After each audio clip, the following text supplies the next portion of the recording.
Direct है। और योग के जो सबसे अंतिम स्थिति है वो शिव ही है, शिव तत्व ही है। शक्ति और शिव, आनंदमय कोश में शिव शक्ति का मिलन हो जाता है, विलय हो जाता है, वहाँ एक रूप हो जाते हैं। आनंद की और कोई परिभाषा नहीं, वहाँ शक्ति शिव में लीन हो जाती है। और इस आनंद से परे अगर कुछ है तो वो शिव है, वो परम आनंद, गहन आनंद, अनंत आनंद, उसकी जो चित्त को उत्पन्न करती है। आपके अंदर, मेरे अंदर एक मेमोरी है, एक स्मृति है। स्मृति जहाँ ठहरती है, जिस तत्व में ठहरती है, जो आत्मा के साथ जुड़ा हुआ है, जिसमें अनेकों जन्मों की स्मृतियां साथ है। आप इसको मान लो कि 1000 जन्मों का भी अगर रिकॉर्ड रहेगा तो आपके इस चित्त में है। जी जी जी। ये चित्त यहाँ है, ऊपर आकाश में है, कहाँ है उस पर अलग चर्चा होगी। पर यहाँ समझ लीजिए कि जो मेरा हृदय है, चित्त है, उसमें 1000 जन्मों की स्मृतियां हैं। भगवान शिव के प्रधान जो गण हैं, यानी गणों के जो सेनापति हैं, नंदिकेश्वर, भगवान नंदिकेश्वर पर चर्चा कर रहे हैं। किसी भी शिवालय में चले जाएं, वहाँ पर नंदिकेश्वर के स्वरूप, नंदी की मूर्ति आपको वहाँ देखने को मिलेगी। द्वार पर ही जहाँ शिवलिंग स्थापित होता है, ठीक उधर ही उसी दिशा में मुख कर भगवान नंदी जी विराजमान है। क्या है उनका महत्व? और दूसरा,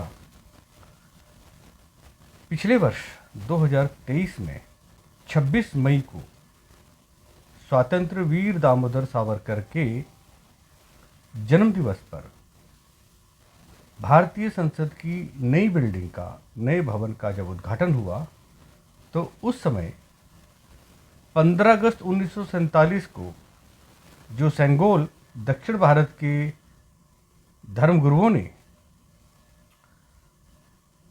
प्रधानमंत्री जवाहरलाल नेहरू को भेंट किया, वही सेंगोल पुनः पूरे सम्मान के साथ विधि पूर्वक दक्षिण भारत के और अन्य धर्माचार्यों के दिशा निर्देशन में प्रधानमंत्री नरेंद्र मोदी ने भारतीय संसद में उसे स्थापित किया, वो सम्मान किया। उस सेंगोल, उस राजदंड में, न्याय दंड में भगवान नंदिकेश्वर उसके ऊपर विराजमान है। तो नंदिकेश्वर पे आज हम प्रोफेसर वीरेंद्र बाबू के साथ और बढ़िया चर्चा करने वाले हैं। नमस्कार, बहुत बहुत धन्यवाद। अभी पिछले दिनों एक संगोष्ठी और पूरा रिसर्च पेपर देश भर के विद्वानों ने यहाँ शोध किया था और मुझे भी आपने आमंत्रित किया था। और उस समय जो आपने जम्मू कश्मीर के मंदिरों से उसकी शुरुआत जो की और बाबा अमरनाथ से लेकर, है ना, पहलगाम का जो प्रसंग छेड़ा था, मैं चाहता हूँ कि आज वहीं से शुरू करके और जानकारी उपलब्ध कराएं जरा। तो भारतवर्ष के जो शीर्ष है वो कश्मीर है, तो कश्मीर में का जो संबंध है नंदकिशोर महाराज जी के प्रति, आस्था, विश्वास, उसकी हम चर्चा करें। और आपने भी तो भ्रमण किया पूरी कश्मीर घाटी में और जगह जगह आप गए हैं, तो ये एक विचारों का आदान प्रदान हम दर्शकों के सामने रखेंगे इस तरह से। तो कश्मीर में हम देखते हैं कि शिव मंदिर है ही है, मतलब बेतस्ता नदी है, बेतस्ता नदी के तट पर हम जगह जगह मंदिर थे और अभी भी हैं, अभी भी, और दूसरी खंडित अवस्था में है, बहुत सारे मंदिर हमारे सम्मुख हैं। तो हर शिव मंदिर में जो है उसके प्रांगण में नंदिकेश्वर जी बैठे हैं और वो मुख उनका होता है शिव मंदिर के द्वार की तरफ होता है, जैसे पूरे देश में हम देखते हैं। तो यहाँ पर क्या आस्था, विश्वास कश्मीर में है, इस पर हम चर्चा करें। तो कश्मीर से संबंधित प्रायः कम लोग जानते हैं कि कश्मीर जो है, जब हम भगवान शिव की बात करते हैं तो उनका निवास कैलाश है, उनका कैलाश धाम है उनका।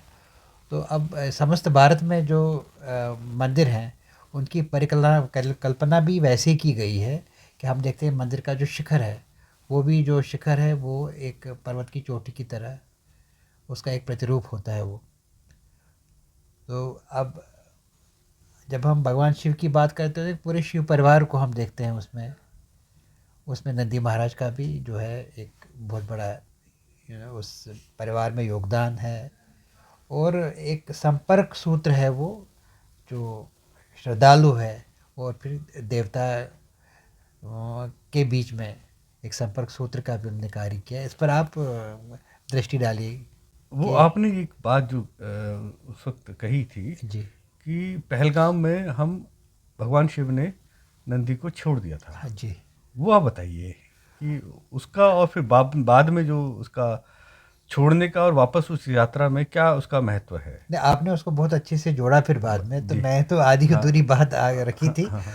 तो जब हम बात यहाँ आती है, अमर कथा की बात आती है कश्मीर के प्रसंग में, कि जो हम देखते हैं कि भगवान शिव के गले में हम एक मुंडमाला देखते हैं।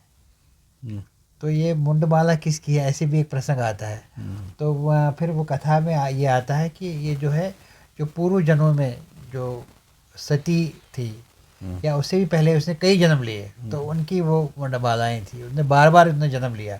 तो इस जन्म मरण से मुक्ति प्राप्ति के लिए तो भगवान शिव ने जो है उनको अमर कथा जो है सुनाने का एक समय रखा। तो वो ऐसी जगह होनी चाहिए थी जहाँ पर जो जनमान से दूर हो वो जगह हो। तो उसका चयन यही अमरेश्वर गुफा में उन्होंने किया इसमें। तो अमरेश्वर गुफा जो एक यात्रा है, वहाँ के दर्शन करना भी एक यात्रा है वो। और उस यात्रा में हम क्या करते हैं कि उस यात्रा में हम सब कुछ छोड़ छाड़ कर ही तो जाते हैं। परिधान उन्होंने छोड़े, उन्होंने जो है चंद्रकला छोड़ी, उन्होंने जो है शेषनाग छोड़ा। शेषनाग छोड़ा। तो फिर यहाँ पर प्रसंग ये आता है कि उन्होंने जो है नंदी जी को यहीं छोड़ा, सबसे पहले नंदी जी पहलगाम ही छोड़ा। सबसे तो पहले। फिर आगे उन्होंने चंद्रवारी में छोड़ा, शीशनाग में जो बाकी जो उनके साथ जो चीज़ें थी वो छोड़ते छोड़ते फिर आगे अमरेश्वर गुफा में गए। ये एक प्रसंग है, इससे संबंधित है। तो यहाँ से शुरुआत हुई का पूरा जो एक कार्यक्रम जो रहा है, मतलब एक पूरा स्वरूप रहा है। हमने पीछे भी उल्लेख किया कि 23 स्थानों पर जो है वहाँ पर हमें पूजा अर्चना करनी है, तभी उसका फल प्राप्त होगा। तो ये आदि अधूरी यात्राएं हम न करें। तो दूसरा जो हमारी परंपराओं में जिस तरह का उल्लेख है वही हम करें। तो यहाँ में ये प्रसंग इसलिए यहाँ पर मैं रखना चाहूँगा कि ये नंदकिशोर महाराज जी का, तो यहाँ पर कथाओं में आता है कि वो तो उसके आगे गए नहीं, लेकिन यहाँ पर जो है अभी अमरनाथ श्राइन बोर्ड ने वहाँ पर नंदकिशोर महाराज को स्थापित कर दिया है, नंदी को स्थापित किया गया है अमरेश्वर गुफा के बाहर। हमारी आस्था में ये था कि वो वहाँ वो गए ही नहीं थी। तो नंदी जो है उनका मतलब एक प्रधान गण है, वो भी हाँ इस यात्रा में साथ थे।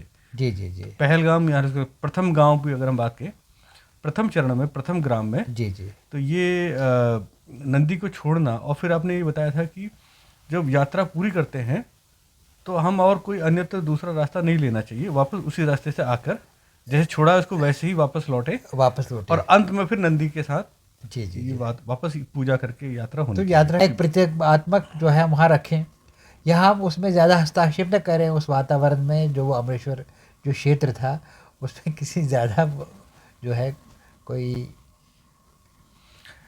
आपकी बात से बिल्कुल मैं सहमत हूँ जी कि जिस कथा में जी नंदी का छोड़ दिया गया और वो कथा आगे बढ़ रही है, चंदनवाड़ी में चंदन का त्याग हुआ, जी शेषनाग में शेषनाग का त्याग हुआ, जी गणेश टॉप में यहाँ गणेश जी का त्याग हुआ, जी नाग पंचतरणी में और पंचभूतों का कहते हैं कि जी उसका जी, भी वो भी वितरण हो गए। जी और अंत में जब गुफा में पहुंच रहे हैं तो वहां अमर कथा का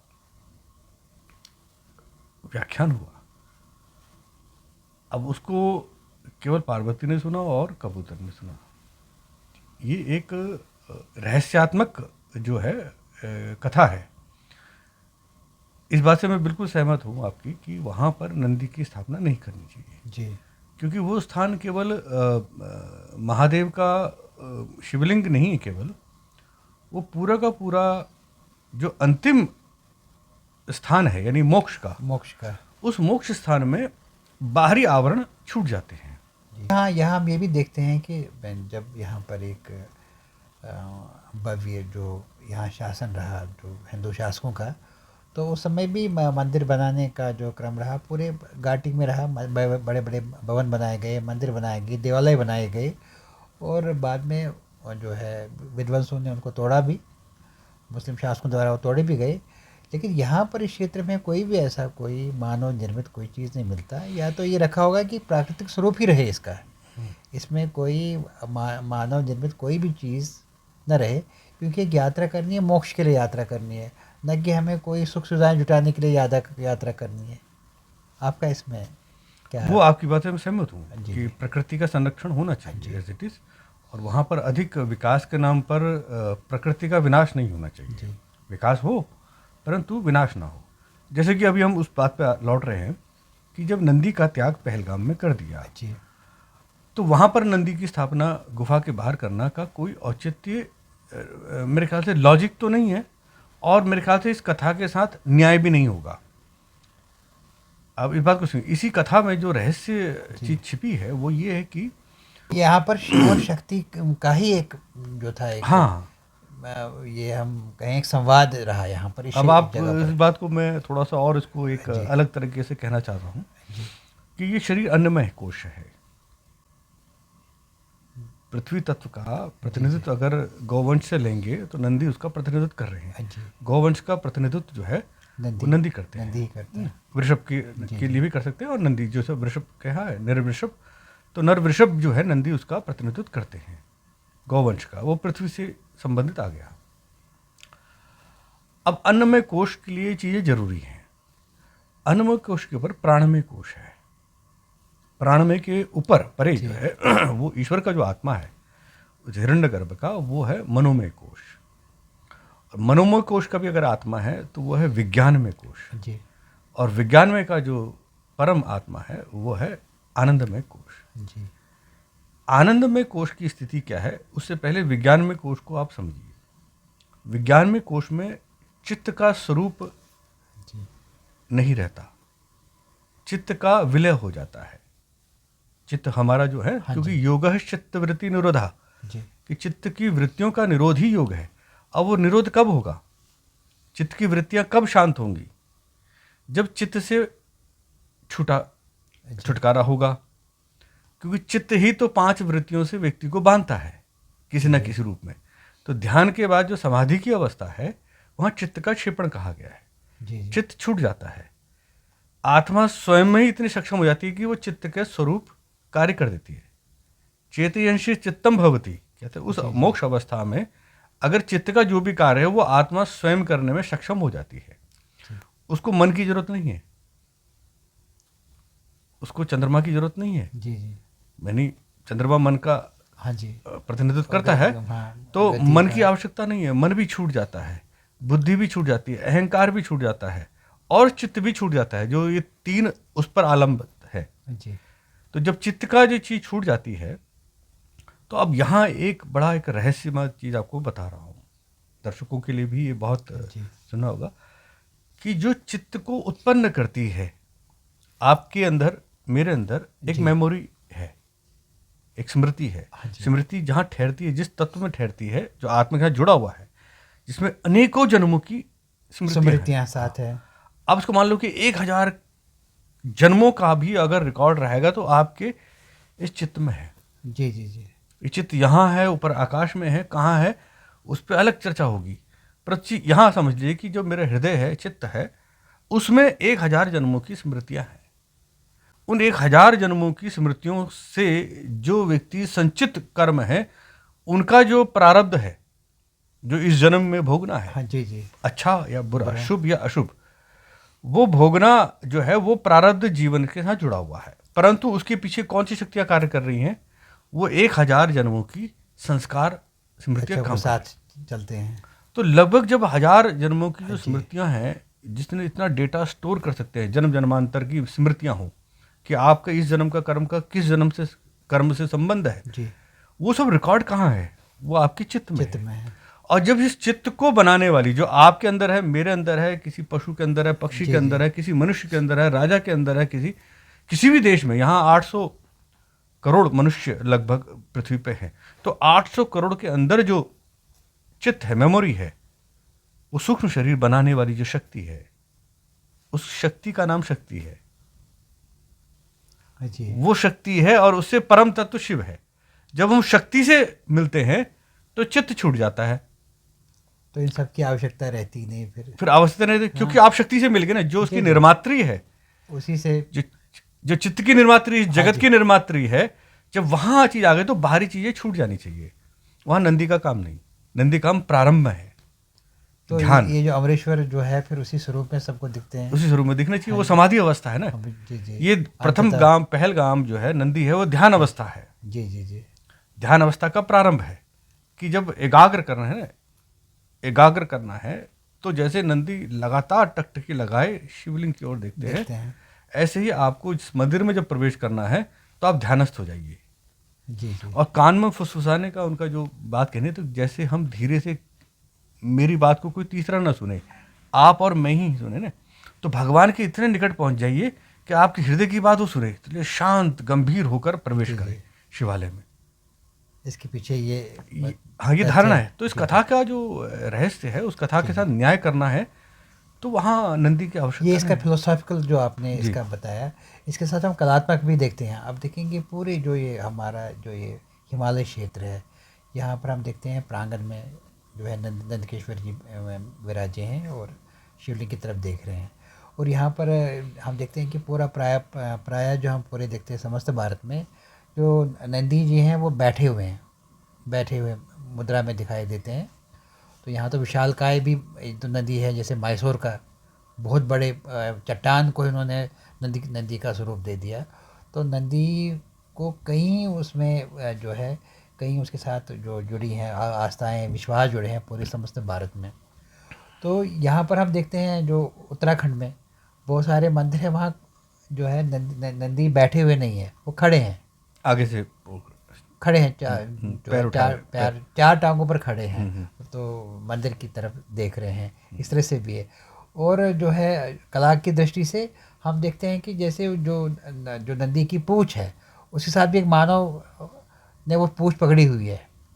तो ऐसे भी कलात्मक दृष्टिकोण दिखाया गया कथा है। के साथ। तो यहाँ पर हम देखते हैं ना, यहाँ पर उल्लेख आता है वैतरणी नदी को पार करने का।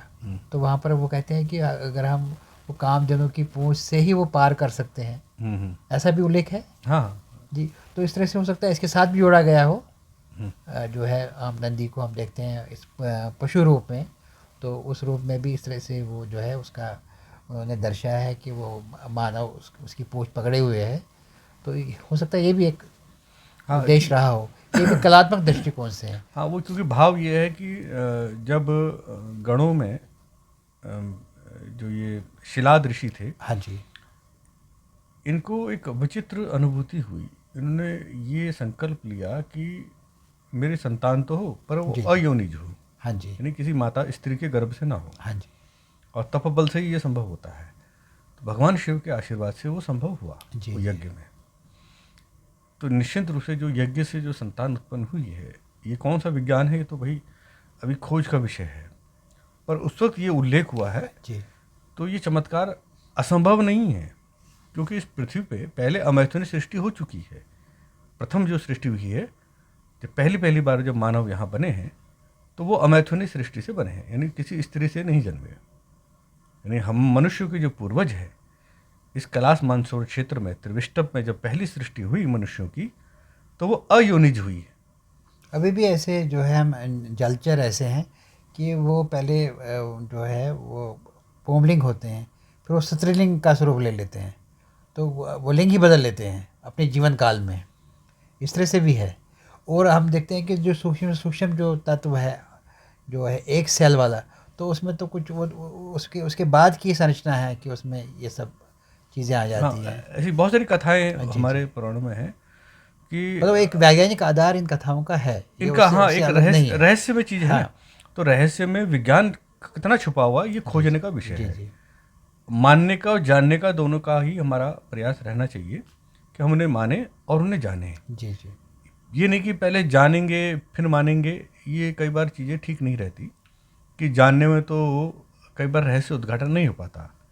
तो मानने से जो आपको सुख मिलना है, हाँ जी, जो एक आपका संबंध स्थापित होना है भगवान से, है ना, भगवान की लीलाओं से, वो उससे आप वंचित हो जाएंगे। जानने की प्रक्रिया में तो अभी तक नक्षत्र तो पहुंचे ही नहीं। हम कहाँ तक पहुंचे हैं, है ना, अभी तो मंगल ग्रह को पार नहीं कर पा रहे। हमने तो कोई छुआ ही नहीं किसी ग्रह को। तो इसलिए उम्र निकल जाएगी जानने में। तो मानने से बहुत सारी चीज़ों का समाधान हो जाता है। ऋषि सत्ता जो है, उन्होंने भी जन्म लिया, और ऋषि जो लोग हैं वो सारे योगी हैं। हाँ जी। वेद के जितने भी ऋषि हुए हैं वो सारे के सारे ही योग में सिद्ध हैं। बिना योग के तो वेद सिद्ध नहीं होता, क्योंकि मंत्र तो अपौरुषेय कहा गया ना, कि जिस पुरुष से इसकी उत्पत्ति मानी गई है जी वो पुरुष भी अंततः अपौरुषेय है, जी अव्यक्त है। हिरण्यगर्भ पुरुष रूप में है जी जी है ना, सहस्रो सिर है, सहस्रो हुआ है, परंतु उसका एक मौलिक स्वरूप भी है ना, अव्यक्त। तो वेद उनके जो मुख से निकले तो वेद भी अव्यक्त हो जाते हैं, इसलिए वो अपौरुषेय है। बहुत से लोग इसको पुरुष और अपौरुषेय कहेंगे, नहीं मनुष्य के द्वारा बनाए हुए नहीं, वैसा नहीं। पुरुष सूक्त में भगवान को पुरुष माना गया है, जी जी तो पुरुष से उत्पन्न पौरुषेय हो गया। अब परंतु वेद जो है अपौरुषेय, वेद उनका सूक्ष्म स्तर और भी है, तो वेद कभी नष्ट नहीं होते, वेद सूक्ष्म रूप में लीन हो जाते हैं। यहाँ किस पुस्तक रूप में या व्याख्यान के रूप में प्रकट नहीं हुए तो भी उनका अस्तित्व रहता है। तो वहाँ तक जो उनका गान करते हैं ऋषि, जो उनकी व्याख्या करते हैं, तो वो सारे ही योगी हैं। तो पातंजलि एक कड़ी हैं। व्यास जी एक बार कथा कर रहे थे प्रयागराज में, तो सनत कुमार ऋषि वहाँ पर आ गए, तो उन्होंने उठकर उसका स्वागत सत्कार किया, जैसे पूरी विधि पूर्वक ऋषियों का सत्कार किया जाता है। तो कुछ प्रश्न पूछे उन्होंने अध्यात्म के संबंध में, तो उन्होंने ये कहा कि ये प्रश्न मैंने भगवान शिव से पूछे थे। भगवान ने कहा इसका उत्तर तुम्हें नंदिकेश्वर देंगे। तो फिर मैंने अपने नंदिकेश्वर को अपना गुरु बनाया। तो व्यास जी, सनत कुमार, सनंदन, सनत कुमार हैं, ये चार ऋषि हुए। ये चार मुनियों में भी जो सर्वश्रेष्ठ है वो नंदिकेश्वर हो गए, जी जी जी और पतंजलि के भी गुरु नंदिकेश्वर हो गए, नंदीश्वर है। जो भगवान शिव के डायरेक्ट है। और योग के जो सबसे अंतिम स्थिति है वो शिव ही है, शिव तत्व ही है। शक्ति और शिव, आनंदमय कोश में शिव शक्ति का मिलन हो जाता है, विलय हो जाता है, वहाँ एक रूप हो जाते हैं। आनंद की और कोई परिभाषा नहीं, वहाँ शक्ति शिव में लीन हो जाती लीन हो है। जाती है। और इस आनंद से परे अगर कुछ है तो वो शिव है, वो परम आनंद, गहन आनंद, अनंत आनंद, उसकी जी, जी। कोई वो ही नहीं है। हम एक कश्मीर के संदर्भ में जब हम चर्चा करते हैं तो यहाँ पर एक महत्वपूर्ण एक नंदी क्षेत्र भी है। तो नंदी क्षेत्र से संबंधित महात्म्य भी है, और महात्म्य में भी जो हम शिव पुराण और लिंग पुराण में जो हम कथा सुनते हैं, तो वैसी कथा इसमें भी है कि जिस तरह से जो है सियालदा ऋषि जो हैं उनका उल्लेख आता है, फिर वो नंदकिशोर का जन्म की बात आती है। तो कहानी में थोड़ा अंतर है, लेकिन इस क्षेत्र को लेकर शिलाद, हाँ शिलाद ऋषि। शिलाद ऋषि, तो उस तरीके की यहाँ पर एक चर्चा आती है यहाँ के माध्यम में। और ये जो एक महत्वपूर्ण क्षेत्र है ये है नंदी क्षेत्र, जो है ये है वांगत है, ये वांगत सोनमर्ग क्षेत्र है ये जहाँ पर है। और यहाँ पर दो प्राचीन जो है देवालय भी हैं, एक भूतेश्वर और एक ज्येष्ठेश्वर जो है, एक प्रांगण है, दो देवालय उनका यहाँ पर स्थापित किया गया था। और फिर कालांतर में तो कई भवन यहाँ बन गए, मतलब क्षेत्र ही था नंदकिशोर क्षेत्र, और उस समय यहाँ पर जो यहाँ के निवासी थे तो वो उसकी पूजा अर्चना सब वंदना करते होंगे यहाँ पर। अब तो जब धर्म ही परिवर्तन हो गया तो अब वो रहे नहीं, तो ये भी एक कारण रहा होगा, वो फिर सब कुछ समाप्ति हो गया वो सब। तो यहाँ से एक यात्रा जाती थी हर मुकट को। हर मुकट जो है एक बहुत बड़ी चोटी है, कश्मीर क्षेत्र में सबसे बड़ी अगर जो चोटी है वो है हर मुकट की चोटी। हर मुकुट गंगा निकलती है यहाँ से। हर मुख भी बोलते हैं इसको, हरमुख भी। हर मुख सबसे बड़ी चोटी कश्मीर घाटी में। तो इसको जो है यहाँ पर कहा गया कि निवास है यहाँ पर जो है भगवान शिव का यहाँ पर। इसको कश्मीर का कैलाश भी कहते हैं इस हरमुख को। तो यहाँ पर यह है एक नंदी से संबंधित एक झील भी है, और एक गंगबल भी झील है, दो झीलें हैं। तो यहाँ लोग अपने अस्थि विसर्जन के लिए यहाँ आते थे। यहाँ पर इस साल में एक बार यहाँ पर लोग जाते थे अस्थि विसर्जन के लिए। जब मुस्लिम शासन आया तो फिर वो बंद हो गया वो। फिर उसके बाद जब डोगरा शासन काल आया तो फिर से यात्रा शुरू हुई। मुझे याद है एम स्टीन जो थे अंतिम समय में भी वो यहीं रहे थे ना। वो रहे थे, वो दूसरी जगह थी, उसका नाम था मोहन मार्ग। मोहन मार्ग, वो रास्ता यही था, रास्ता है? नहीं ये रास्ता नहीं था, वो अच्छा, अलग रास्ता था। अच्छा। वो जो है वो भी आता है गांधरबल क्षेत्र में ही था वो मोहन मार्ग का। हाँ, मोहन मार्ग। लेकिन ये बड़ा जो क्षेत्र है, जो हम नदी क्षेत्र की बात करते हैं, तो मुझे अवसर मिला कई बार इस क्षेत्र में जाने का। तो प्रमुखता ये था कि जो यहाँ देवालय हैं, बहुत प्राचीन देवालय जो हैं, उसके खंडित जहाँ मंदिर के अवशेष पड़े हुए हैं, बहुत बड़ा प्रांगण है, 2 प्रांगण है, जिष्टेश का और भूतेश का यहाँ पर है। दूसरा मुझे अवसर फिर मिला, मुझे फिर एक बार मैं यहाँ पर फॉरेस्ट हट में रहा, तो वहाँ पर मुझे बहुत सारी कहानियाँ सुनने को मिली यहाँ इस क्षेत्र से संबंधित। आपने सुना होगा कि येती का उल्लेख आता है कि येती जो है ये बर्फ़ में एक ऐसा कोई एक मानव है जो बर्फ़ में रहता है। हिम मानव बोलते हैं। हिम मानव, इसको येती भी कहते हैं। इसके पद चिन्ह मिले हैं बहुत सारी जगह पर, किवन ऋतु में है ये, नेपाल में और कई पहाड़ी क्षेत्रों में। तो यहाँ पर मुझे इससे संबंधित बहुत सारी चीज़ें सुनने को मिली। यहाँ पर लोगों ने देखा है ऐसे एक मानव को जो इन पहाड़ियों में रह रहा है, इस क्षेत्र में लोगों ने अपनी आंखों से देखा है। बहुत बड़ी बात है, तो रहस्य। मतलब ये रहस्यमय क्षेत्र है ये वाला, ये जो पूरा है नदी क्षेत्र रहस्यमय क्षेत्र है। अब देखिए कि कालांतर में तो एक बहुत बड़ा क्षेत्र था जहाँ पर नदी क्षेत्र ही कहा गया। तो और यहाँ पर जो है वार्षिक श्राद्ध के लिए भी लोग जाते थे, अस्थि विसर्जन के लिए जाते थे, इतने बड़े देवालय बनाए गए यहाँ पर। तो उसके बाद हम देखते हैं जब मुस्लिम शासन काल में लोग प्रायः भूल ही गए इस क्षेत्र को, इस तरह पे उन्हें जाना ही छोड़ दिया, लेकिन यात्रा वो निरंतर करते रहे इस क्षेत्र की। इसके साथ साथ हम देखते हैं कि जो नंदकिशोर जो हैं वो एज भैरव के रूप में भी यहाँ पूजनीय है कश्मीर में। यहाँ पर कश्मीर में 64 भैरवों का उल्लेख है। 64 भैरवों का उल्लेख है यहाँ पर। जो है ये जो विज्ञान तंत्र है उसमें भी इसका उल्लेख आता है भैरवों का, और एक अष्ट भैरवों का उल्लेख आता है। वो जो अष्ट भैरव है, जब कहते हैं कि 5वीं 6वीं शताब्दी में ये जो श्रीनगर था ये पुराण अधिष्ठान, मतलब आपको याद होगा हम पानी वाले मंदिर गए थे, पानी, हाँ, तो वो क्षेत्र उसको पांचरठन आजकल बोलते हैं। पांचरठन जो है पुराण अधिष्ठान का ही एक बिगड़ा स्वरूप है। तो वहाँ से स्थानांतरण करके नया शहर बसाया गया, श्रीनगर। तो चारों तरफ यहाँ पर भैरव स्थान स्थापित किए गए, वो 8 भैरव स्थापित हुए। तो अब नंदकिशोर महाराज 8 अष्ट भैरव में नहीं आते। नंदकिशोर महाराज यहाँ पर सुंबल में उनकी स्थापना है, सुंबल में। तो सुंबल में स्थापना है बिल्कुल व्यथस्था नदी के किनारे। तो वहाँ पर भी जो एक कथा हमारे पास है, वो कथा भी प्राय मिलती जुलती कथा है जो शिव पुराण में है, वो कथा है। तो नंदकिशोर जी वहाँ पर जो है उनका वहाँ पर माना गया है कि वहाँ पर उनका प्रादुर्भाव हुआ था, वहाँ पर उनकी पूजा अर्चना होती है, वहाँ उनकी बलि भी दी जाती है वहाँ पर। इसके साथ साथ कुपवारा बारामूला में बहुत सारे ऐसे पवित्र स्थान हैं जहाँ पर नदी से संबंधित ही मंदिर हैं। ये पूरा क्षेत्र रहा है नदी, कुपवाड़ा डिस्ट्रिक्ट में। हाँ, कुपवाड़ा डिस्ट्रिक्ट और बारामूला डिस्ट्रिक्ट में जहाँ पर नदी के हैं। तो जब हम समस्त भारत को देखते हैं, हम देखते हैं कि हर देवालय में नंदी विराजमान है, लेकिन यहाँ पर जो है हम नंदी की जो प्रतिमाएं हैं वो लुप्त है। उसका कारण ये था कि उन्होंने खंडित किए गए, जो प्रतिमाएं खंडित की गई। और नंदी हमें कहाँ मिलता है? नंदी हमें मिलता है घरों में। मतलब नंदी की प्रतिमाएं जो है अष्ट धातु की उसको पूजा जाता था पार्थेश्वर के साथ घर के ही मंदिर में।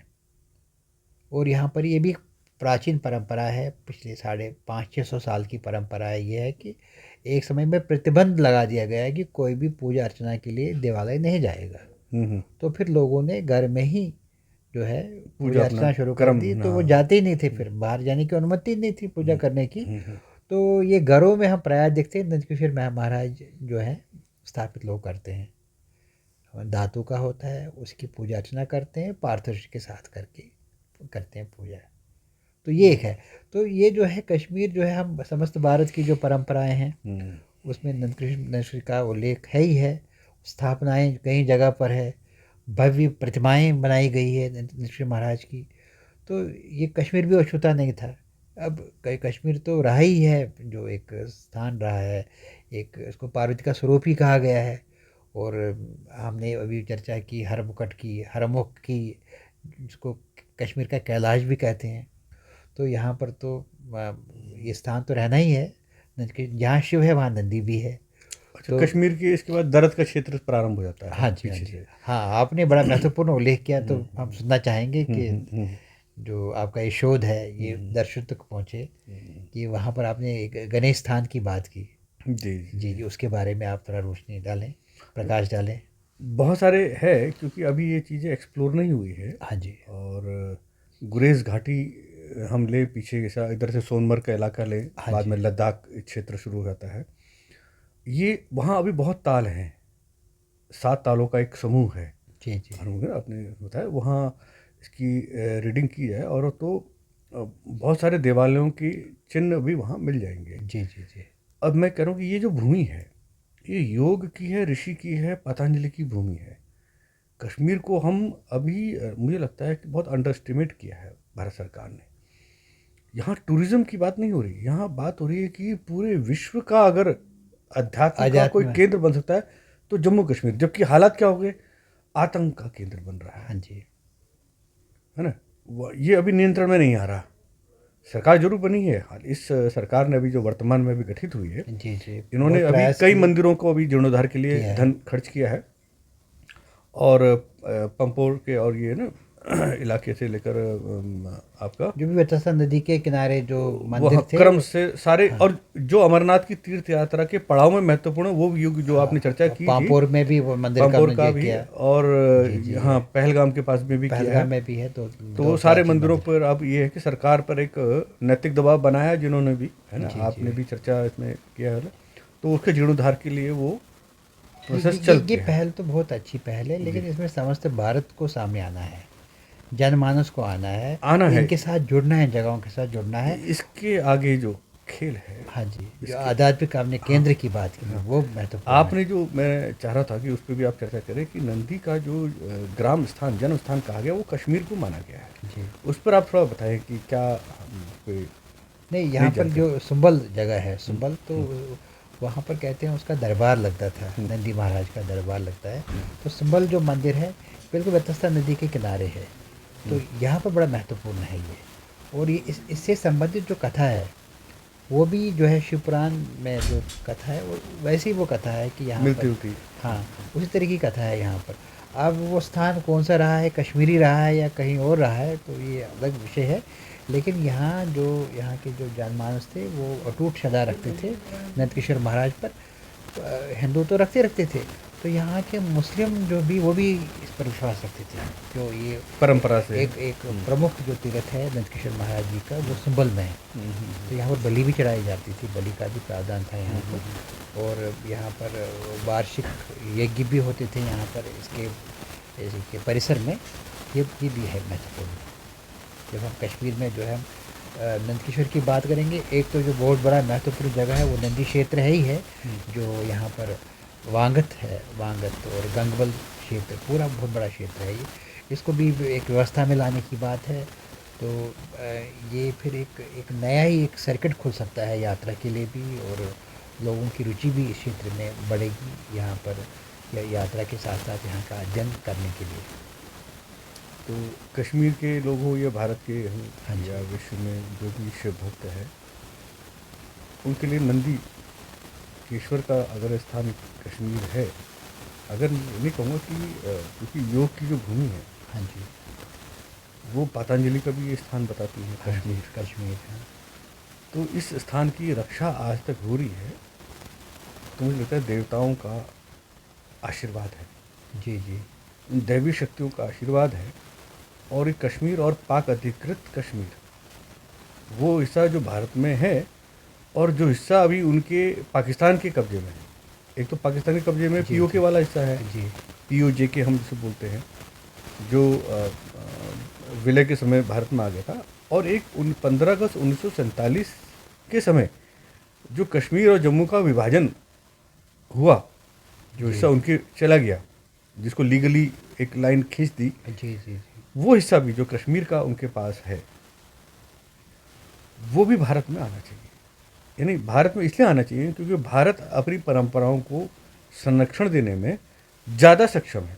जी जी यहाँ आस्था और विश्वास जो है कोट कोट के है हाँ, इसमें, वहाँ के मंदिरों की कण रक्षा कण में है। पाकिस्तान नहीं कर सकते, क्योंकि जी वहाँ पे जो सरकार काम कर रही है वो मुल्ले कटमुल्ले मौलवियों के दबाव में काम करती है। और उनको उन चीज़ों उन हमारे जो आस्था के केंद्र में कोई विश्वास है ही नहीं। हाँ तो विश्वास पात्र ही तो कार्य कर सकता है उस क्षेत्र जी में। हाँ। आपने गणेश सेटलमेंट की वो जो बात कर रहे थे, गणेश सेटलमेंट की जो थी वहाँ पे, गणेश गांव जो है वो आपके जो सिल्क रूट है, हाँ जी काराकोरम हाईवे जो होता है, जी जी जी उस मार्ग पे पड़ता है। जी वहाँ पर बहुत सारे ऐसे चिन्ह हैं अभी इस गांव में प्रोटेक्टेड है, जो पूरे हिंदू चिन्ह हैं, स्वस्तिक से लेकर ओम से लेकर सारी चीज़ें। वहीं पर ही जो एक लियोनी आर्ट करके उसका एक है, मैं उस पर फिर अभी कभी डिटेल में बताऊंगा। वहाँ पर भी वो इसका संबंध मध्य एशिया से, यूनान से जुड़ा हुआ है। उनके भी वो बैल को भी वो अपना पूज्य देवता के रूप में मानते थे। जी जी उसके भी एक आर्ट वहाँ पर वॉल पे है, जो वृषभ के ही स्वरूप में है, उनके सिंगों को लेकर, उस आर्ट को लेकर। तो ये एक बड़ा महत्वपूर्ण है कि ये जब जब भारत के विद्वानों का या भारत के राजाओं का संबंध पूरे विश्व के राजाओं से रहा है, सांस्कृतिक आदान प्रदान रहा है, तो भारत की संस्कृति में वो रहे हैं। परंतु जब ये हमने एक सीमाएं बांध दी, अपने विद्वानों को भेजना बंद कर दिया, धर्म नहीं, जब से ये कह दिया कि समुद्र उल्लंघन नहीं करना चाहिए, तब से हमारा धर्म का और संस्कृति का संबंध कट गया। जब धर्म और संस्कृति का जो संबंध था वो कट गया, तो वहाँ पर अराजकता हो गई, वो धर्मविहीन हो गए। वो क्षेत्र जो धर्मविहीन हो गए तो पशु हो गए। पशु होने के साथ साथ क्रूरता और आक्रमणता इतनी बढ़ गई उनकी कि वहाँ लुटेरों का शासन हो गया। इसलिए जो नियम है कि पूरी पृथ्वी को एक परिवार समझना चाहिए, और संस्कृति, भाषा और अध्यात्म का जितना प्रचार प्रसार होगा, उतने ही विश्व में देशों में सरकारें स्थिर रहेंगी और सुरक्षित रहेंगी। और ये प्रयास ये भी होना चाहिए कि जिस तरह से ये भारतवर्ष है, यहाँ पर इस तरह के जो है अध्ययन केंद्र खुले जो आकर्षित करे विदेशी जो स्कॉलर्स को, उस तरह की हम व्यवस्था यहाँ बनाएं। कश्मीर को बनानी चाहिए। हाँ, कश्मीर कश्मीर की पहचान शिक्षा से है, शिक्षा से, हाँ, वहाँ अध्यात्म से है। जी जी जी तो अध्यात्म की मरुभूमि है। हम नेशनल करके अंतर्राष्ट्रीय वहाँ पर इस तरह के बनाना पर चाहिए। अंतर्राष्ट्रीय जो है यूनिवर्सिटीज़ का गठन करें, कुछ वहाँ पर खोलें, और ऐसा अध्ययन जिसमें जो है क्रॉस कल्चरल डायलॉग हो, जो है विभिन्न संस्कृतियों का डायलॉग, उस पर चर्चा हो, उस पर अध्ययन हो, तो जिससे थोड़ा सा ये जो है एक विचार जो है एक संकीर्णता है, वो उससे थोड़ा सा खुल जाए। मानव का जो एक मानसिक एक विकास की हम बात करते हैं, तो इन्हीं अध्ययन के द्वारा वो जो है विद्या की प्राप्त भूमि, हो सकती है। विद्या की भूमि है, विद्या की माता हाँ जी माँ शारदा का निवास स्थान है। जी नमस्ते शारदे देवी काश्मीर पुरवासिनी। जब हम बोल रहे हैं कि काश्मीर पुर जो उनका वास, वहाँ वास करने वाली शारदा को, तो उस शारदा की भूमि पर तो यूनिवर्सिटी बननी चाहिए। और शिक्षा का संबंध धर्म से है, शिक्षा का संबंध अध्यात्म से है। अभी एक पहल जो हुई है भारत सरकार द्वारा, यहाँ का जो है ना ये फॉरेन मिनिस्ट्री है, उसके अंतर्गत आता है नालंदा, इंटरनेशनल नालंदा यूनिवर्सिटी। ये बहुत बड़ी पहल की है, भारत सरकार की तरफ से हुई है, इंटरनेशनल नालंदा यूनिवर्सिटी। तो इसी तरह से मुझे लगता है कि इस तरह से हम ये कश्मीर में भी ऐसा कुछ हो सकता है कि इंटरनेशनल शारदा यूनिवर्सिटी, क्योंकि हम देखते हैं कि जो हमारे प्राचीन जो ये थे विश्वविद्यालय थे, यहाँ पर अंतर्राष्ट्रीय जो आते थे विद्वान आते थे, और स्टूडेंट्स भी आते थे, वो पूरे विश्व से आते थे। तो अगर हम यहाँ शुरू करें इस तरह का प्रोफेसर साहब, ये बात सही है कि देखो, ये हमने इतिहास का पुनर्जागरण का समय है जी।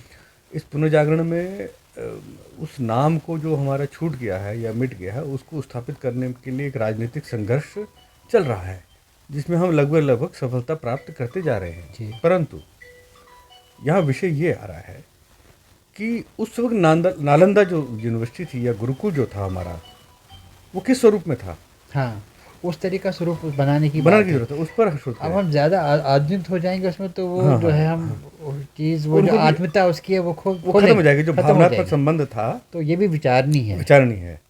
नहीं, धन्यवाद आपका। आपने विभिन्न बिंदुओं पर आपने चर्चा की, और हमारे दर्शक भी लाभान्वित हुए होंगे, और ये हम चर्चा आगे फिर जारी रखेंगे। नंदकिशोर महाराज की जय।